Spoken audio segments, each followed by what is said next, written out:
પ્રધાનમંત્રી નરેન્દ્ર મોદીએ 184 નવા સાંસદ નિવાસોનું ઉદ્ઘાટન કર્યું। આ નિવાસસ્થાનો 4 ટાવરમાં બનાવવામાં આવ્યા છે। તેમનું નામ કૃષ્ણા, ગોદાવરી, કોસી અને હુગલી રાખવામાં આવ્યું છે। ઉદ્ઘાટન પ્રસંગે પીએમ મોદીએ પોતાના સંબોધનમાં કહ્યું, જેમ દેશની આ 4 નદીઓ કરોડો લોકોને જીવન આપે છે, તેવી જ રીતે તેમના નામે બનેલા 4 ટાવરમાં રહેતા જનપ્રતિનિધિઓના જીવનમાં ખુશીનો નવા પ્રવાહ વહેશે। કૃષ્ણા, ગોદાવરી, કોસી અને હુગલી આ 4 નદીઓ અલગ અલગ રાજ્યોમાંથી વહે છે। શું આપ જાણો છો આ નદીઓ કયા રાજ્યોમાં વહે છે? કઈ નદી સૌથી લાંબી છે, તે કેટલી મહત્વપૂર્ણ છે?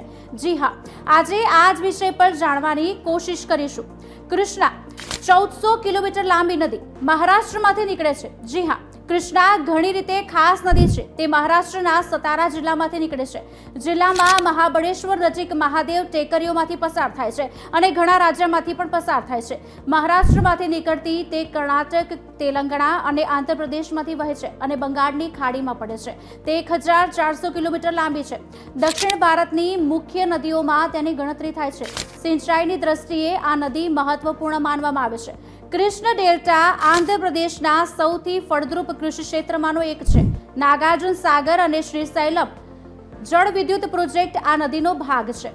ગોદાવરી નદી, જે દક્ષિણની ગંગા કહી શકાય છે અને 1465 કિલોમીટર લાંબી છે। ધાર્મિક દ્રષ્ટિકોણથી ગોદાવરીને પવિત્ર નદી અને દક્ષિણની ગંગા કહેવાય છે।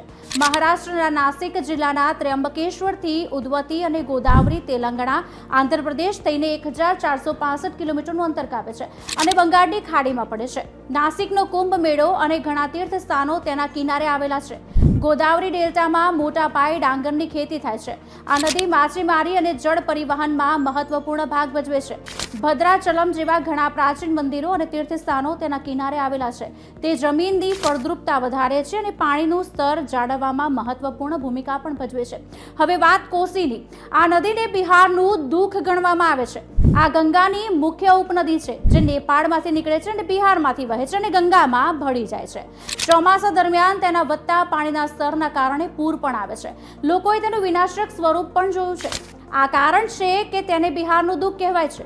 આ 730 કિલોમીટર લાંબી નદી પોતાની સાથે ફળદ્રુપ જમીન લાવે છે અને પૂરનું જોખમ પણ વધારે છે। તે સિંચાઈ માટે મહત્વપૂર્ણ છે। વિશ્વનું સૌથી ઊંચું શિખર માઉન્ટ એવરેસ્ટ અને કંચનજંગા જેવા પર્વતમાળાઓ કોસીના દાયરામાં આવે છે। નેપાળમાં તેને સપ્તકોશી કહેવામાં આવે છે, કારણ કે તે 7 નદીઓ ઇન્દ્રાવતી, સુનકોસી અથવા ભોટકોસી, તાંબાકોસી, લીક્ષુકોસી, દૂધકોસી, અરુણકોસી અને તામરકોસીના પ્રવાહમાંથી બને છે। હવે વાત હુગલીની। હુગલી પશ્ચિમ બંગાળની જીવનરેખા માનવામાં આવે છે। હુગલીને પશ્ચિમ બંગાળની જીવનરેખા કહેવામાં આવે છે। તે પશ્ચિમ બંગાળના માલદામાં ફરક્કા બેરેજ પાસે ગંગાથી અલગ થાય છે અને નદીનું સ્વરૂપ લે છે।